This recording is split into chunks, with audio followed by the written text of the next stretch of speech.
Buenos días, Espíritu Santo. Escrito por Benny Hinn. Capítulo 8. Una entrada poderosa. ¿Cómo podía ser? Yo le había dado mi vida al Señor y estaba luchando por vivir la vida cristiana. Cuando pienso en lo que me está pasando ahora, parece imposible. En febrero de 1972, después de la experiencia del nuevo nacimiento, yo sabía que mi corazón había sido limpiado, pero las dificultades que enfrentaba eran innumerables. Había conflictos en el hogar, indecisiones acerca de mi futuro, y una estimación propia tan baja como el piso debajo de mis pies. Oh, cómo yo luchaba con mi vida. Era aún difícil en ocasiones darle todo mi amor al Señor. Vivi tenía tantas preguntas urgentes. Entonces 2 semanas después fui llenado del Espíritu. Esperaba el cielo en la tierra desde aquel momento en adelante. Pero no sucedió así. Mis luchas día a día continuaban. Ciertamente había grandes momentos de gozo y entusiasmo. Y yo no hubiera cambiado mi experiencia espiritual por todo el petróleo en Arabia Saudita. Pero muy profundo adentro me roía una pregunta que me perseguía mes tras mes. ¿Es eso todo lo que hay?, me preguntaba. La pregunta no se iba. ¿No tiene el Señor algo más para mí? Entonces, a medianoche, una noche fría de diciembre, alrededor de 2 años después que conocí a Cristo, sucedió. Estando en mi cama en Toronto, el Espíritu Santo entró poderosamente en mi cuarto. Yo lo sentí como una descarga eléctrica y una manta tibia a la vez. Me tomó 2 días para darme cuenta del significado de lo que había pasado. Mi lucha había terminado. Había encontrado la simplicidad de la vida cristiana, una relación personal con el Espíritu Santo. Hoy, mi corazón todavía está apesadumbrado, pero por una razón enteramente diferente. Estoy profundamente angustiado porque millones de cristianos nunca han recibido ni siquiera una pizca de lo que Dios tiene para ellos. Se están perdiendo la mejor parte, y nunca sabrán cuán maravilloso realmente es el caminar con Cristo, hasta que descubren la tercera persona de la Trinidad. Él es el que nos ayuda en la lucha. No más luchas. Desde el momento en que el Espíritu Santo vino a mi vida, no tuve que batallar más contra mis adversarios. Ellos todavía estaban allí, pero la pelea y la preocupación parecían desvanecerse. Lo que me pasó fue lo mismo que le fue dicho a Israel siglos atrás por medio del profeta Ezequiel. Cuando vivían en un tiempo de agitación política, les fue dicho por el Señor: os daré corazón nuevo, y pondré espíritu nuevo dentro de vosotros, y quitaré de vuestra carne el corazón de piedra, y os daré un corazón de carne. Y pondré dentro de vosotros mi espíritu, y haré que andéis en mis estatutos, y guardéis mis preceptos, y los pongáis por obra. Ezequiel 36, 26-27. Todavía hoy existe el problema. Millones de personas están luchando diariamente por guardar las leyes de Dios, y están perdiendo la guerra porque no entienden el plan de batalla del Padre. Su estrategia no podría ser más concisa: pondré mi espíritu dentro de vosotros, dice el Señor. ¿Y por qué es ese su plan? Él desea hacer que de lo profundo de tu corazón andéis en estatutos. Él desea hacer fácil el guardar sus leyes. ¿Encuentras difícil guardar los mandamientos de Dios? No te sientas del todo solo. Es totalmente imposible triunfar por ti mismo, y Dios no espera que lo hagas. Necesitas ayuda. Pero, ¿a quién vas a recurrir? Dios el Padre está en el cielo y también Dios el Hijo. Tú necesitas un amigo aquí y ahora mismo, y la persona de la Trinidad que está morando en la tierra es el Espíritu Santo. Él es a quien tú necesitas desesperadamente conocer. Si haces una encuesta y le preguntas a la gente qué es lo que más desean de Dios, la contestación más probable sería: yo deseo que Dios se agrade de mí. Y eso es lo que Dios le prometió al profeta Ezequiel. Dios le dijo: ni esconderé más de ellos mi rostro, porque habré derramado de mi espíritu sobre la casa de Israel. Ezequiel 39:29. Desde el momento en que el Espíritu Santo viene a ser parte de tu vida, Dios comenzará a mirar en tu dirección. Su rostro comenzará a brillar sobre ti. El gran deseo del Padre es que tú lo recibas, que seas lleno de Él, y tengas comunión con Él. Eso lo hace feliz. Comienza a leer el libro de los Hechos, y conocerás lo que Dios había planeado. Los apóstoles tenían una tremenda relación con el Espíritu Santo y la evidencia está escrita en cada página. Pero quizás lo más inspirador es que los Hechos continúan realizándose, aún hoy. Si la obra milagrosa del Espíritu Santo estuviera toda escrita, no habría una biblioteca lo suficiente grande para contener los volúmenes. Lo que pasó en el aposento alto no debió haber sido sorpresa. Antes de ascender al cielo, Jesús mismo le dijo a sus seguidores que no salieran de Jerusalén, sino que esperasen la promesa del Padre, la cual, les dijo, oísteis de mí. Porque Juan ciertamente bautizó con agua, mas vosotros seréis bautizados con el Espíritu Santo dentro de no muchos días. Hechos 1, 4-5. Cristo aún describió cómo sería y cómo cambiaría sus vidas, pero recibiréis poder, cuando haya venido sobre vosotros el Espíritu Santo, y me seréis testigos en Jerusalén, en toda Judea, en Samaria, y hasta lo último de la tierra. Versículo 8. La llegada del Espíritu. Un viento recio. Tan real como la venida de Jesús a la tierra, así fue la venida del Espíritu Santo. Tal como los profetas predijeron la venida del Mesías, así también profetizaron la del Espíritu. Cientos de años antes de Cristo, Dios le dijo a Joel, y después de esto derramaré mi espíritu sobre toda carne, y profetizarán vuestros hijos y vuestras hijas, vuestros ancianos soñarán sueños y vuestros jóvenes verán visiones. Y también sobre los siervos y sobre las siervas derramaré mi espíritu en aquellos días. Joel 2, 28-29, el Espíritu Santo vino. Y qué entrada tan poderosa. El sonido de un viento estruendoso. Lenguas de fuego. Una demostración del poder de Dios. Su llegada a la tierra no fue menos que espectacular. Cuando llegó el día de Pentecostés, estaban todos unánimes juntos. Y de repente vino del cielo un estruendo como de un viento recio que soplaba, el cual llenó toda la casa donde estaban sentados, y se les aparecieron lenguas repartidas, como de fuego, asentándose sobre cada uno de ellos. Y fueron todos llenos del Espíritu Santo, y comenzaron a hablar en otras lenguas, según el Espíritu les daba que hablasen. Hechos 2, 1, 4, fue exactamente como lo había profetizado Isaías, en lengua de tartamudos, y en extraña lengua hablará. Isaías 28 horas y 11 minutos. Ahora bien, cuando Jesús nació, el momento se caracterizó por paz y quietud. Fue una hermosa noche en Belén, tan clara que los pastores no tuvieron dificultad de llegar al pesebre. Que contraste con el ruido poderoso que acompañó la llegada del Espíritu Santo. Creó tal clamor en Jerusalén que, hecho este estruendo, se juntó la multitud, y estaban confusos. Hechos 2:6. Yo solía pensar que la frase, hecho este estruendo, quería decir que alguien estaba corriendo alrededor de la ciudad diciendo, vengan a ver lo que está pasando. Pero ese no fue el caso. El estruendo que ocurrió se escuchó en toda la ciudad. Tú ves, moraban entonces en Jerusalén judíos, varones piadosos, de todas cuartas naciones bajo el cielo. V5. ¿Te puedes imaginar lo que pensaron? La palabra dice que cuando ellos oyeron el estruendo corrieron al lugar asombrados, porque cada uno les oía hablar en su propia lengua. V6. Totalmente maravillados preguntaron, ¿no son galileos todos estos que hablan? ¿Cómo, pues, les oímos nosotros hablar cada uno en nuestra lengua en la que hemos nacido? W 7-8. Y cuando los oyeron declarar las maravillas de Dios en su propia lengua, se preguntaban unos a otros, ¿qué quiere decir esto? V12. ¿Por qué 120? Su estruendosa venida no fue planeada para un templo hecho de piedras. En vez de eso, el Espíritu Santo vino sobre 120 creyentes que vinieron a ser el nuevo templo de Dios. ¿Recuerdas que cuando Salomón terminó su templo, tenía 120 sacerdotes que tocaban trompetas? 2 Crónicas 5:12. La Escritura dice que la casa se llenó de una nube, la casa de Jehová. Y no podían los sacerdotes estar allí para ministrar, por causa de la nube, porque la gloria de Jehová había llenado la casa de Dios. W 13-14. Sucedió otra vez en el aposento alto. 120 se reunieron y el Espíritu del Señor llenó el templo. ¿Por qué 120? Es el número que cierra la edad de la carne y abre la edad del Espíritu.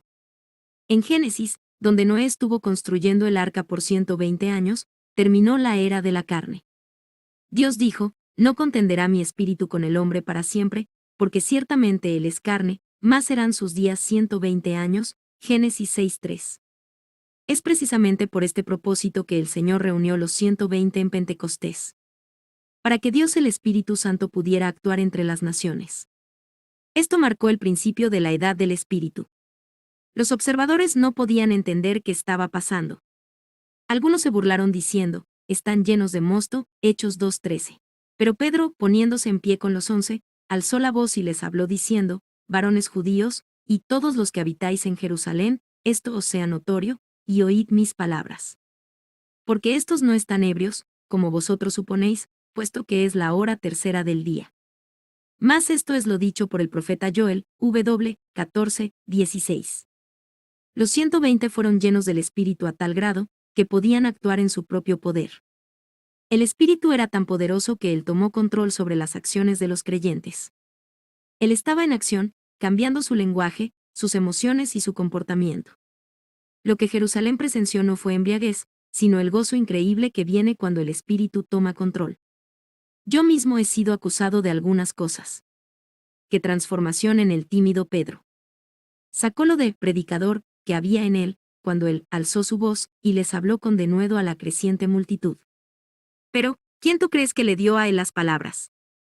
El mensaje cautivador fue el del Espíritu Santo.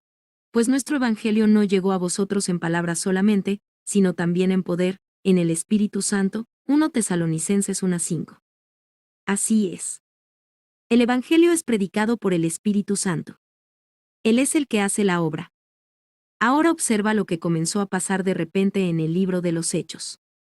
El Espíritu Santo les da tremenda autoridad a aquellos que lo han recibido.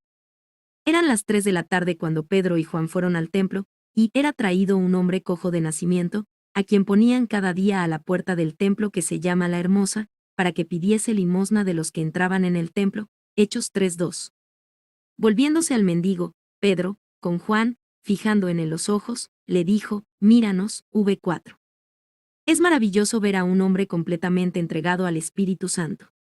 Pedro estaba lleno de un denuedo y poder que él nunca había conocido, mientras miraba profundamente en el alma de este pobre hombre, a través de sus ojos. El mendigo sabía que Pedro y Juan no estaban jugando. Un denuedo santo había sido conferido a los apóstoles. Cuando Pedro dijo: míranos, el hombre inmediatamente les estuvo atento, esperando recibir de ellos algo. V5. Entonces Pedro dijo: no tengo plata ni oro, pero lo que tengo te doy, en el nombre de Jesucristo de Nazaret, levántate y anda. V6. Y tomándole por la mano derecha lo levantó, y al momento se le afirmaron los pies y tobillos, y saltando, se puso en pie y anduvo, y entró con ellos en el templo, andando, y saltando y alabando a Dios. VV. 7-8. ¿Te puedes imaginar la consternación que hubo en el templo? El que había sido cojo hizo una entrada poderosa por sí mismo. Ellos lo reconocieron inmediatamente y se llenaron de asombro y espanto por lo que le había sucedido. Versículo 10. No una experiencia de ayer. El poder y autoridad que los apóstoles recibieron comenzó a tocar las vidas a cada paso. Su ministerio fue seguido por muchas señales y prodigios en el pueblo. Hechos 5:12. ¿Y cuál fue el resultado? Y los que creían en el Señor aumentaban más, gran número así de hombres como de mujeres. V14. Las señales que siguieron a la venida del Espíritu Santo guió a la gente directamente a Cristo. Eso es un hecho importante que hay que recordar. Lo que pasó en el aposento alto no fue una experiencia de solo una vez, tampoco una nota marginal de la historia. Los creyentes llenos del Espíritu establecieron una relación incesante con el Espíritu Santo. Ellos continuaron llenándose. Cuando llamaron a Pedro ante el Sanedrín por la sanidad del cojo, ellos le preguntaron: ¿con qué potestad, o en qué nombre, habéis hecho vosotros esto? Pedro estaba lleno del Espíritu Santo cuando les habló. Hechos 4:7-8. No en tiempo pasado, sino presente. La palabra lleno se aplica a los apóstoles en aquel mismo momento. Vez tras vez en la Escritura, cuando se presentan a los seguidores de Cristo como llenos del Espíritu, se refiere a una llenura nueva, no algo que pasó ayer o el mes pasado. Pedro estaba tan lleno del Espíritu en el templo que tenía autoridad sobre sus críticos. Con mucha firmeza, dijo: gobernantes del pueblo, y ancianos de Israel, puesto que hoy se nos interroga acerca del beneficio hecho a un hombre enfermo, de qué manera éste haya sido sanado, sea notorio a todos vosotros, y a todo el pueblo de Israel, que en el nombre de Jesucristo de Nazaret, a quien vosotros crucificasteis y a quien Dios resucitó de los muertos, por él este hombre está en vuestra presencia sano. Hechos 4:8-10. ¿Te das cuenta de que el poder del Espíritu puede llenarte de tal manera que no le temas absolutamente a nadie? Es posible establecer tal comunión con Él, que aún el dirigirse al líder de una nación no causa ningún temor. El Espíritu levanta tu cabeza, cuadra tus hombros, y te infunde una confianza inesperada. Cuando viajé al Vaticano en Roma para conocer al Papa, pensé que me pondría nervioso. Pero no sucedió así, porque yo estaba lleno del Espíritu. Y allí entre los líderes del Vaticano sentí hambre de las cosas del Espíritu. Pedro el Valeroso. Pedro estaba enfrentándose a algo más que los sacerdotes del templo. Él estaba en realidad en contra del gobierno de Israel. De hecho, la noche antes que le permitieran hablar con los sacerdotes, él y Juan fueron puestos en la cárcel. Pero cuando él habló, las palabras fueron efectivas. Él les dijo que el Señor era la piedra reprobada por vosotros los edificadores, la cual ha venido a ser cabeza del ángulo, Hechos 4:11. Fue una cita directa del Salmo 118, 22. Era este el mismo Pedro que, pocas semanas antes, en el mismo lugar, ante la misma gente, se había intimidado por las palabras sarcásticas de una muchacha y había negado a su maestro. Ahora él estaba allí, lleno del Espíritu, totalmente sin temor, desafiando a los asesinos de Jesús. Ya no era Pedro el tímido. Era Pedro el valeroso. ¿Qué cambio hizo el Espíritu? Tan grande era esta comunión con el Espíritu Santo, que Pedro directamente retó a Ananías. Le dijo, Ananías, ¿por qué llenó Satanás tu corazón para que sintieses al Espíritu Santo? Hechos 5:3. Las palabras de Pedro y las acciones de Dios eran tan contundentes, que vino un gran temor sobre todos los que lo oyeron. V5. Su proximidad a nosotros. Yo puedo decirte por experiencia personal que llega un momento cuando la comunión con el Espíritu viene a ser tan real, tan profunda, y tan grande que tus palabras y acciones se conforman a sus palabras y acciones. Cuando tú sabes, por ejemplo, que Él ha sido contristado, puedes hablar valientemente por Él, sabiendo que Él está fluyendo a través de ti en todo momento. Estarás tan cerca de Él que, de veras, lo sentirás respondiendo a lo que has dicho. Yo creo que el día está llegando cuando los hombres y las mujeres vendrán a estar tan cerca del Espíritu de Dios, que veremos mucho más que sanidades y milagros. Veremos cómo el Espíritu dispersa a los que se atreven a pelear contra Él. Nunca olvides a Ananías. Él cayó y expiró, Hechos 5:5. Y nunca olvides a Giezi. Él mintió a Eliseo acerca de los regalos que Naamán le trajo. Naamán fue sanado, pero el Espíritu guió a Eliseo a decir, la lepra de Naamán se te pegará a ti, y a tu descendencia para siempre, 2 Reyes 5:27. Y eso fue exactamente lo que pasó. Jesús hizo una declaración bien poderosa cuando dijo, como me envió el Padre, así también yo os envío. Y habiendo dicho esto, sopló, y les dijo, recibid el Espíritu Santo. A quienes remitiereis los pecados, les son remitidos, y a quienes se los retuviereis, les son retenidos. Juan 20, 21-23. Este tiene que haber sido un pensamiento serio y no para ser tomado a la ligera por los apóstoles. El rostro de un ángel. Pedro estaba tan cerca del Espíritu que le dijo a sus acusadores, y nosotros somos testigos suyos de estas cosas, y también el Espíritu Santo, el cual ha dado Dios a los que le obedecen. Hechos 5:32. El Espíritu Santo poseía a Esteban de tal manera que cuando fue llevado ante los sacerdotes, todos los que estaban sentados en el concilio, al fijar los ojos en él, vieron su rostro como el rostro de un ángel. Hechos 6:15. Pero, las palabras que habló. Duros de cerviz, de corazón y de oídos. Vosotros resistís siempre al Espíritu Santo, como vuestros padres, así también vosotros. Hechos 7:51. ¿Por qué él dijo eso? Por aquello de lo cual él estaba lleno, pero Esteban, lleno del Espíritu Santo, puestos los ojos en el cielo, vio la gloria de Dios, y a Jesús que estaba a la diestra de Dios. V55. La presencia del Espíritu llegó a ser tan poderosa en la vida de Esteban que él pudo mirar al cielo y ver la gloria de Dios. Él aún tomó las emociones y atributos del Espíritu cuando era apedreado. Esteban dijo, Señor, no les tomes en cuenta este pecado. Hechos 7:60. ¿Te puedes imaginar tal reacción? Él no le dijo a Dios, júzgalos. Mátalos. El Espíritu Santo hizo la diferencia. Yo estoy convencido de que hay un momento en la relación con el Espíritu cuando la unción viene tan fuerte sobre uno, su presencia está tan cerca, que puedes mirar al cielo y ver una visión de Dios. Tan real él ha llegado a ser. Saulo, durante su dramática conversión, tuvo una experiencia de primera mano con el poder maravilloso del Espíritu Santo.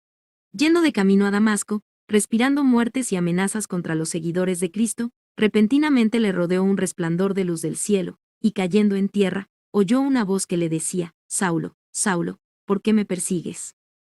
Hechos 9, 3-4.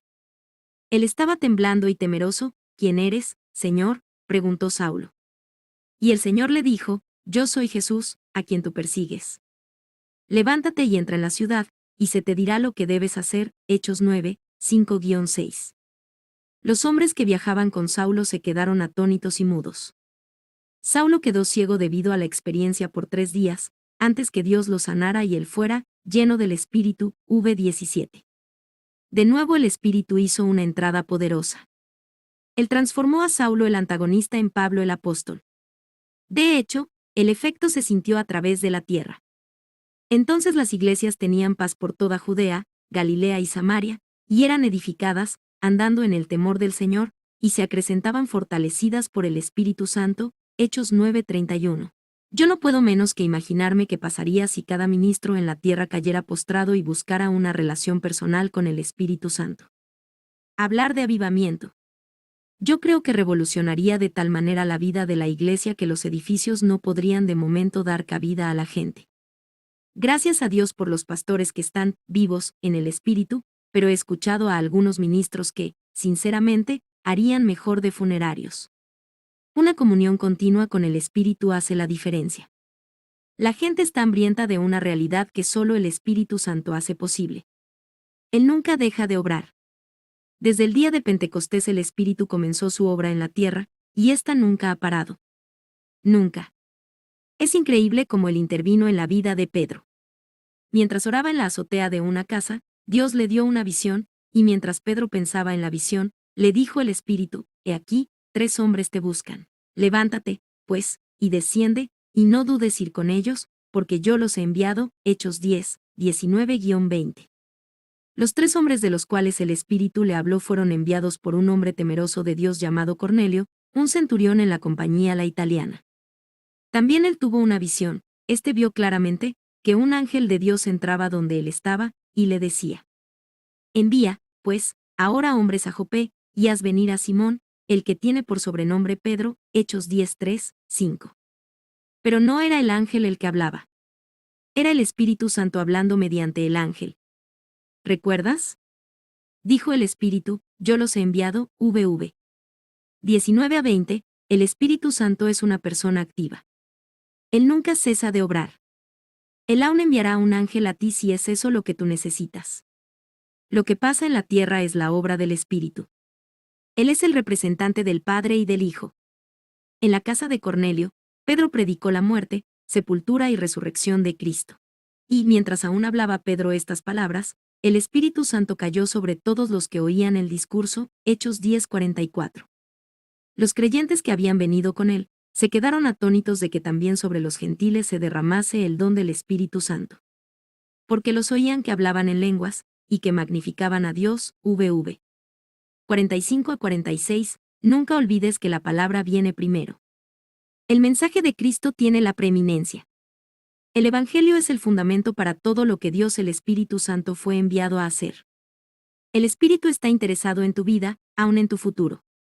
Él desea guiarte, protegerte, aun advertirte de lo que está por venir. Tú preguntas: ¿puede el Espíritu Santo profetizar acerca de cosas por venir? Mira lo que pasó cuando Bernabé fue a la gran ciudad de Antioquía. Como 500,000 de personas vivían allí en aquel tiempo. Por un año entero Bernabé y Saulo enseñaron a mucha gente en aquella iglesia creciente. En aquellos días unos profetas descendieron de Jerusalén a Antioquía. Y levantándose uno de ellos, llamado Agabo, daba a entender por el Espíritu, que vendría una gran hambre en toda la tierra habitada, la cual sucedió en tiempo de Claudio. Entonces los discípulos, cada uno conforme a lo que tenía, determinaron enviar socorro a los hermanos que habitaban en Judea. Hechos 11, 27-29, cuán cerca estaba el Espíritu Santo en sus vidas diarias. Él reveló que una sequía se aproximaba y así les permitió que se prepararan para el hambre que de hecho vino. El Espíritu es una persona, y Él está profundamente interesado en la gente. Él sabe lo que está pasando en tu vida y tiene gran interés en ti. El Espíritu y el mago. ¿No es tiempo de que dejes al Espíritu ordenar tus pasos? ¿Por qué planear tu propio curso cuando Él conoce cada pulgada del camino que tienes por delante, cada curva peligrosa, cada hoyo? Eso fue lo que los cristianos aprendieron en Antioquía. Ministrando estos al Señor, y ayunando, dijo el Espíritu Santo, apartadme a Bernabé y a Saulo para la obra a que los he llamado. Hechos 13:2, ellos respondieron inmediatamente, y, entonces, enviados por el Espíritu Santo, descendieron a Seleucia, y de allí navegaron a Chipre. V4, los discípulos estaban haciendo la obra del Padre, pero, ¿quién los envió? Ellos recibieron instrucciones directas del Espíritu. Y durante su viaje el Espíritu Santo nunca dejó de obrar. Aún les dio poder sobre un falso profeta. Alimas era un hechicero y mago judío. Él trató de detener lo que el poder de Dios estaba haciendo en Chipre. Pero Saulo, que también es Pablo, lleno del Espíritu Santo, fijando en él los ojos, dijo, oh, lleno de todo engaño y de toda maldad, hijo del diablo, enemigo de toda justicia. No cesarás de trastornar los caminos rectos del Señor. Hechos 13, 9-10. ¿Qué acusación? De hecho, el Espíritu se encontraba tan poderosamente en Pablo que le dijo al mago que se quedaría ciego. Y así fue. Pero como un resultado directo la gente comenzó a volverse a Cristo, y la palabra del Señor se difundía por toda aquella provincia. Hechos 13:49. Y los discípulos estaban llenos de gozo y del Espíritu Santo. V52. Tú preguntas, ¿debo dejar al Espíritu Santo hacer todas las decisiones? Después de todo, ¿no me dio Dios una mente mía propia? Por supuesto que sí. Pero lo que tiene lógica para ti debe tener lógica también para el Espíritu. El concilio de la Iglesia en Jerusalén escribió, porque ha parecido bien al Espíritu Santo, y a nosotros. Hechos 15:28. Cuando algo está bien será confirmado por el Espíritu Santo, y tú sabrás qué dirección tomar. El mensaje y el mensajero. Si el Espíritu fue tan necesario para Cristo, también tiene que ser lo mismo para ti. Jesús nació del Espíritu, fue ungido por el Espíritu, echó fuera demonios por el Espíritu, recibió su plenitud por el Espíritu, e hizo milagros por el Espíritu. Y fue por el Espíritu Santo que Él enseñó, dio mandamientos, dio poder y gobernó la Iglesia, se ofreció a sí mismo en la cruz, y fue resucitado. Cuanto más la sangre de Cristo, el cual mediante el Espíritu Eterno se ofreció a sí mismo sin mancha a Dios, limpiará vuestras conciencias de obras muertas para que sirváis al Dios vivo. Hebreos 9:14. El mismo Espíritu que fue esencial para la obra terrenal de Cristo, es necesaria para ti. Él es indispensable. Tu experiencia de salvación se basa en Cristo, la cruz, y tu confesión. Pero ¿cómo recibiste la realidad de tu regeneración? ¿Cómo sabes que tu corazón ha sido limpiado? Eso, amigo mío, es la obra del Espíritu Santo. Es el Espíritu del Señor quien pone el mensaje en tu misma alma. Tú no puedes encontrar palabras adecuadas para describirlo o explicarlo, pero sabes que es tan válido como la vida misma. Si esa realidad es tan fuerte, tan profunda, y tan personal, entonces, ¿cuán real es el que la da? Es una pregunta significativa. ¿Cuán real tiene que ser el mensajero si el mensaje es tan real? El Espíritu Santo anhela una relación personal continua contigo. Él desea ser una entrada poderosa, en tu vida.